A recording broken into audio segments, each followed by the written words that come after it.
Last October, I shared this story with some of you. I was in Germany. Jan and I were in Germany for a couple weeks where I was doing some chaplaincy work during the Protestant Reformation celebration.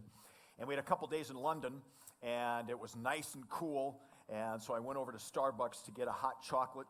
And I made two observations when I walked into Starbucks there in London. Number one, I brought the average age up by 30 years. And number two, nobody was talking to anybody. Every single person in that Starbucks was either in a phone, a computer, or an iPad. Even people who were there together in groups with their friends, no one was talking to each other. The only people talking were the baristas and the people making their orders. Everyone was stuck on a screen. Now, we've all seen it, right? Even families at dinner time. Nobody's talking to each other. Everybody's reading their screens. We've all done it, those of us who own screens, which is most of us. And so what we want to talk about today for a little bit is the power of the screen and media. And the many positive things, we know what those are, but we now have the research to say these are the things that we need to be aware of. And here's the one disclaimer I want to make. We are not two old people. Now, I'm a really old person. Katie's really young. But for some of you who are younger than us, we are not old people ripping on newfangled technology for young people. We are adults who recognize the power of media, how great it is, but we also see some of the challenges that come with it, and we want to know about that together, because what we want to do, especially as followers of Jesus, is make sure that our lives are rich and full, and screens can add to that, and screens can detract from that. So Katie, come on up, and we're going to just chat for a while about screens, and if you've got yours on right now, turn it off, or put it on Facebook Live. And Katie, just to get us started, you live where? I live in South Chandler. Wow. And she lives 56 miles. Yeah, she lives so far away that we put her up in a hotel last night because it's such a long drive. But how did you get into this topic? 22 years on a junior high and high school campus. So in 2004, the first smartphone came out, and that's when my life as an administrator changed greatly. Okay, so talk a little bit about that because it's fascinating. Just adults, we had flip phones, and we were just learning how to text. And so when these smartphones with these clear screens and swiping came on, with all of my students had one. I worked in North Scottsdale, so an affluent area. And so they were all on social media, which at that time was myspace.com. Yes. Which is now totally obsolete. But they got on and started talking to each other, connecting with each other, but also being really mean to each other. Mm-hmm. So that was my first experience. And now here I am 14 years later, really trying to get out and educate people on. And you said last night that you spent about 90% of your time on that issue. So my role was the student disciplinarian and instructional supervision of teachers. And probably 90% of my day was spent fighting social media, things that didn't happen at school, that came to school, and I had to take care of because they were impeding the learning environment. Okay. And you also were saying this morning, I asked you, are computers in school a good thing? And of course they are, but you talked about some of the challenges that these kids are so smart, they're circumventing, and they're not always using the computers the way they're supposed to be used in the classroom. Right. So you take an underdeveloped brain and give them technology, and they're supposed to be doing World War II history research, and they have an Instagram account or a Snapchat account, and so they're toggling between screens, and they're savvy enough to go around the firewall. So I was the dashboard holder that could see everything they were doing at all times. And most of the time, they weren't doing what they were supposed to be doing. Yeah. So the good news out of that is this is training our kids to be really smart and entrepreneurial. Yes. The downside is their brains aren't necessarily developed yet for the kind of access they're having. And so we're going to talk about some of that stuff today. Right. So let's start first with, let's assume we all agree that there's some really positive things about social media, that I can connect with family and friends all around the world. Awesome. Mm-hmm. I can get access to information today I never had at my fingertips before. Fantastic. Right. But we now know that there are some things happening behind the scenes that aren't always safe. So let's start with the brain. What's happening to the brain when we're on social media? It's being deeply, deeply impacted. We're not moving our bodies, obviously, which is having a neurobio effect on the brain. One inappropriate site, one hit of that last longer than cocaine. Okay. So I think we will see in the near future, probably 3 to 5 years from now, truly a Surgeon General warning on some of these sites and some of the things kids have access to, adults too. It is not motivating the brain to be intrinsically motivated. It's dumping dopamine on the brain and also raising cortisol levels, which is our stress hormone. So there's a tremendous amount of stress on the brain as it gets dumped with our pleasure hormone, which is dopamine. So our goal is to get that like this, natural dopamine by bonding and friendship and connection. Our students are largely getting that from screens. So we talk about this dopamine hit, and there are actually some algorithms, logarithms, whatever it is, that some of these social media sites have built in to keep you coming back, because that like is like a hit of cocaine, right? Completely. Yeah. So young children, I get a lot of calls from parents, grandparents, administrators, like, why are these kids addicted to these devices? They're not addicted to the device, they're addicted to the dopamine rush that they get. Their heart feels really happy. I got 32 likes on the photo we just took, and their brain is saying, I am awesome. So to recognize that dopamine is released during intimacy, you can imagine what that feels like to an underdeveloped brain. So the platforms have logged into the algorithm of the platform. They know that you're user 123, and user 123 usually logs on at 6:30, 9:30, and 10. So during those times, when the likes come in or when a new follower shows up, I'm actually going to keep those over here. And when I see him logging off or logging on and hitting that home screen button, I'm going to start pushing it out because I need to keep that user on the platform. So a lot of students absolutely don't know that likes have come in and are being held off to the side and sent to them when the app feels like it. And so there's billions of dollars being spent by the advertisers. So my goal as Instagram is to keep you on as long as possible. Okay. So what you're saying is, right now I've got 3 likes from that picture, whatever it is. I probably have like 1 million. We'll say 1 million because I'm that popular. Very well liked. And Yes. they're holding them because they want me to keep coming back, which I do. Absolutely. All right. As soon as I post that picture, every 5 minutes I got to see if my friends liked it or not. Right. And so that's not only creating this pleasure in my brain, which you said it can be as strong as crack. I think it's important to say that again. Yes. But it also then begins to play with our sense of worth and value. And it's particularly tough for girls. So anybody between the age of 8 and 18 has not identified who their core self is. Developmentally, physically, all of those changes are happening. And so I'm trying to physically figure out who I am mentally, emotionally, socially. My number one goal as an 8 through 18-year-old is to stay current and relevant in my social group. So that means I have to be on all the time, jockeying for position within that group.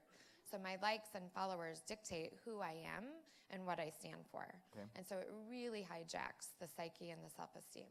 And there's a lot of body image stuff happening for our girls today on Instagram and Facebook. Yes. Or they're not even really using Facebook anymore now. It's sort of Instagram. No, because we're on it and we're old. old people. Yeah. Yeah. So Instagram has been named the worst app for mental health, specifically for girls, because it's very image-based. It's all photos. And when a child is scrolling, it's, I'm not skinny enough, I'm not smart enough, I didn't go on that vacation, oh, those friends are getting together and I wasn't invited. It really speaks to low self-esteem. So part of what's happening for our daughters and for our sons as well is they'll post a picture, and if they're not getting the amount of likes, they start to take that personally. They don't get the dopamine rush. What's wrong with me? Where are my friends? And it can create this really vicious cycle. And so what researchers are telling us now is that this generation right now is one of the most depressed generations that we've raised so far, in part because of that. We're seeing a lot of emotional isolation, kids retreating into their bedrooms, gaming for 6 hours. Really, at the end of the day, all of it is about you and I as parents and grandparents connecting, making real connections, and the 3 human needs that we all have. I want to be seen, I want to be heard, I want to be loved. And if I'm not getting that from you as a dad or as a grandparent, I can jump on Instagram and get seen, heard, and loved instantly, and a huge rush to my brain. So I feel good for about 2 minutes. And then I have to repost because that feeling goes away so quickly. Now, there are some social ramifications as well. the author of this book didn't say it in these words, but what social media, what the internet has done is it has opened up our world to limitless possibilities, but in the end it has also shrunk our social worlds. We have less face-to-face than ever before. Well, I'm sure you've seen it, kids like asking each other out on a date via text when they're sitting next to each other. Man, if I had that back then. They just really honestly, I don't know if you all have experienced it, but they honestly don't know how to have a face-to-face conversation. We've lost the art of communication. On the bullying front and conflict front, the story gets a lot of legs. So if you and I get in a fight and I text you and you text me back, then you screenshot that and send it to someone else, and that person starts texting me, and all of a sudden the conflict between you and I has now grown legs, and the story gets really big really quickly, and they have no idea how to run past interference for themselves. Right. And again, this bullying for boys and girls has really been significant online, but even more so for girls than boys. I don't think the frequency of it is any different than you and I went through. What is different is the medium in which they convey it and the intensity. Right. It's still what you and I went through. It's just the medium conveys it to so many more people. And it does give you a little bit of distance. On the media, I can just say whatever. I don't have to say it to your face, Right. but I can say it behind your back publicly, Right. and it gives me a little bit of protection. Yeah, I met with 30 7th grade girls and their moms the other night, and I asked them to raise their hand if they felt comfortable saying to another person, "Don't say that to me, that really hurt my feelings." And one girl out of 30 raised her hand and said, "Well, I might be able to do that." Mm-hmm. Wow. All right, so let's also talk then about the issue of building resiliency in our kids. One of the great things about the cell phone, for example, for parents of young children, is to be able to know where their kids are if anything were to happen. Jan can find me when I'm out on my bike ride. She just hits find a phone, and he's there, he's okay. Right. The blip is still moving. So there's some real positive things about that, but it has also created an overly protective environment that hasn't been healthy for this generation. Yeah, I'm all for safety and locating children, but we have parents that are completely overprotective in that they're watching their kids' every move. And the phone is a computer that has the ability for the child to text at any time and say, "I need this." So in a school setting, parents are texting their children during the school day about typical things. Did you bring your lunch? Do you have your PE shorts? So the ability to track your child for safety reasons, I'm all for. What I'm not for is this constant tethering of the parent to child, because it's completely crippling their ability to just do very typical things like create a school schedule, go to school and remember things, bring my PE shoes. With good intention, parents Sure. want to know where their kids are and that they have what they need, but we're finding that when these kids launch to college, they're coming home. 30% of our boys are coming home sophomore year because they just don't have the coping and resiliency skills due to this kind of overprotective engineering. Mm-hmm. So we've talked a little bit here about the new trend in colleges to create safe places for our students because they don't know how to handle ideas. And part of that is because in this new media world, our kids have extended childhood. So the millennials and some of the Gen X extended adolescence, right? You could be a teenager up to your 30s. What this new generation is doing is they've extended childhood. And so when these students are going to college, they're not going to college to become adults. They're going to college to continue to be children, and they want to be safe. And a lot of that has to do with social media and then the way that we as parents are using that. So we could talk about a lot of other things that will just horrify us. But there are things that we can do as adults, because this isn't just about shaping children's lives. Last night I told the story. I was in South Carolina with Michael Gurian. And we had a break, so I was sitting down. Beautiful. It was the Savannah River, and it was green and lush and just as beautiful as you can imagine it to be. And I thought, I'm just going to sit here for a half hour and just take it in. And I thought, I'll just check my phone. And 30 minutes later, I'm still on my phone, and I completely missed all of nature. And if you were to ask me, what did I learn on the phone? Absolutely nothing. I was checking likes, whatever it might be. So it happens to all of us, right? So what are some things that we can do First of all, for those of us who are parents of children, what are some appropriate things and inappropriate things to do with screen time? I really On think phones. having a plan. We have given this access to our children and said, here you go, and trusted them with the World Wide Web. You would never open the door to your house and let all these strangers in. So you have to have a plan. You have to stay in the know, be on these platforms, know what they're all about. You have to have filters and restrictions for explicit and vulgar content. But most importantly, I think you need to figure out how are you going to be a digitally led family, meaning you're leading the technology, not letting the technology lead you. And so dinner time, no phones, no devices. From 3 to 6 p.m., all devices go up. We're focusing on snack and homework and engaging as a family at dinner time. And then maybe there's an appropriate time to have 30 minutes of use depending on the age of the child.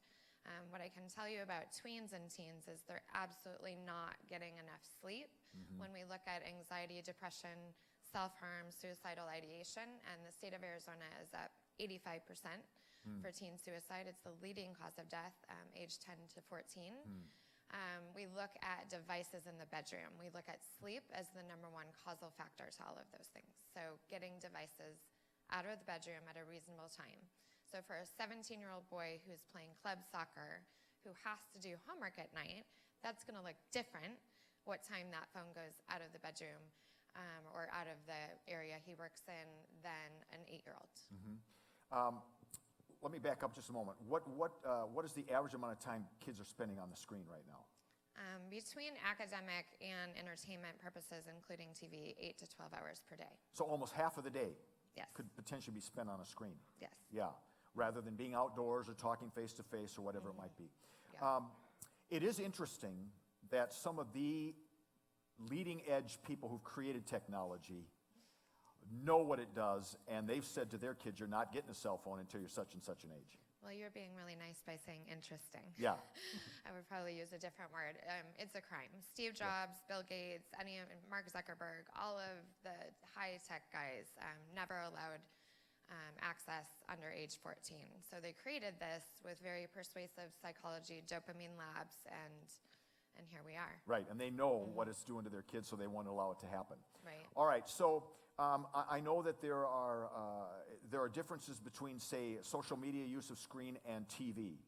What's the difference? So they call it passive versus dopamine releasing. So certainly my 4-year-old can be on ABC Mouse creating things. So passive is kind of a weird word for that. But if your child is on a platform and is creating things as being imaginative, there's Legos, there's slime, there's kids love to watch other kids playing video games. Yes. Right? I think it's so weird, but that's the new rage. Well, people like to watch me talk, so I mean, that's just the same thing. So those things are not detrimental. For me personally, my opinion is if they are meeting academic, behavioral, and social emotional milestones, they're thriving, then yes, we can give them some use. The overextended use of any social media or any gaming or any passive time is when we start looking at we have a problem, we have a failure to thrive. So Fortnite for 7 hours, that's a problem. Right. Fortnite for an hour and a half, and I've completed all my homework, and it's the weekend, and I'm moving my body, and I'm meeting all those expectations. That's okay, in my personal opinion. So it part just of what you're depends on the suggesting family. is we need to create a system where our kids are earning screen time, and then we are still limiting it. Right. We're not talking hours and hours. We're talking about an hour or two maybe, and maybe a little bit more on the weekend. Right. So balance and moderation. There are families that allow access during the week. There are families that say weekends only. There's a really great app called Busy Kid that it's a chore chart, and kids gain screen time as one of the incentives for doing their chores. So there are ways to balance it, and it's really all about balance. I mean, technology is not going anywhere, it's just advancing. So to rip it away and say you're burning your brain out would be a horrible approach. So don't do that. Yeah. We just need to figure out what's our end game. Because at the end of the day, what we said to kids was, here you go. And then when they're mean to their brother, oh, I'm taking it away. And I'm tired after work, I'm giving it back. And oh, you didn't do well on math, I'm taking it back. And so we're all doing this exhaustive dance. And in the middle of it, we're losing relationship with our kid. And so when the stakes are really high, when somebody offers them marijuana at high school or junior high, somebody asks them out on a date and wants to do something they're not ready to do, they're not going to come to us because for 5 years we've been dancing and I've lost trust in you, Dad, and so I'm not coming to you anymore.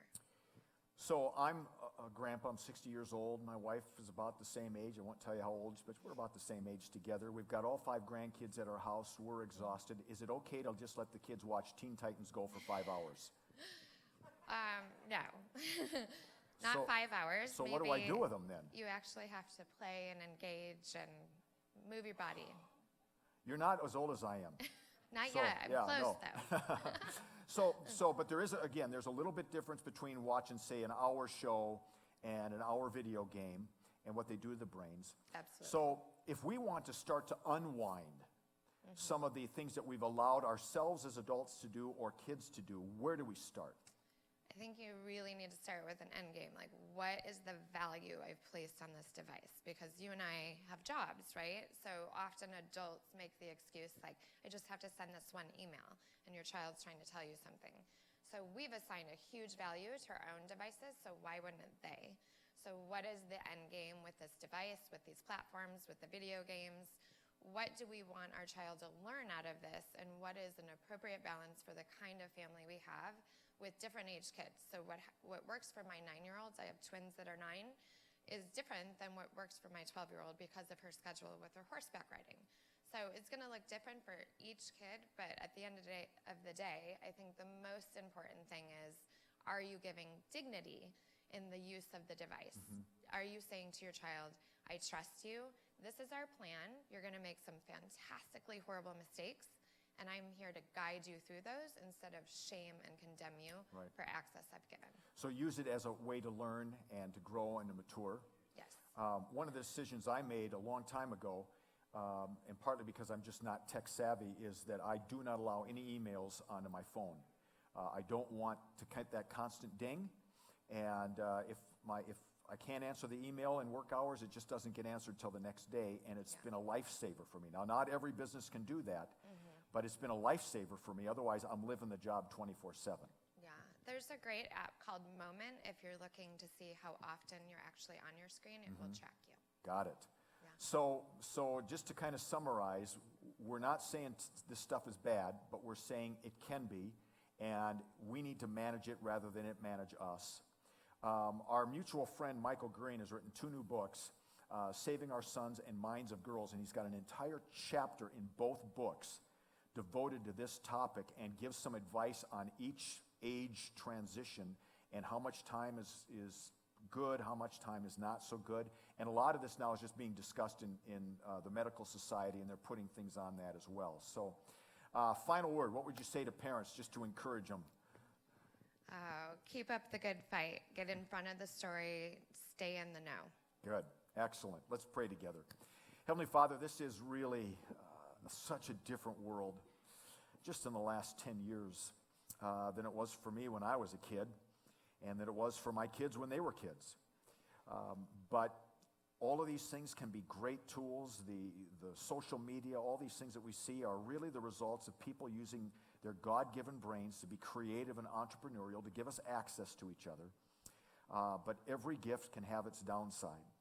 And so I do pray that we would begin to take seriously in our own lives and the lives of our households this gift, and as with everything else in our lives, that we would be willing and courageous enough to surrender the use of our social media time and screen time to the lordship of Jesus, and to allow him to set the agenda for our lives, not our screens, and that through the perspective of Jesus we could come to a good, healthy balance on how to take advantage of this great gift. In Jesus' name we pray.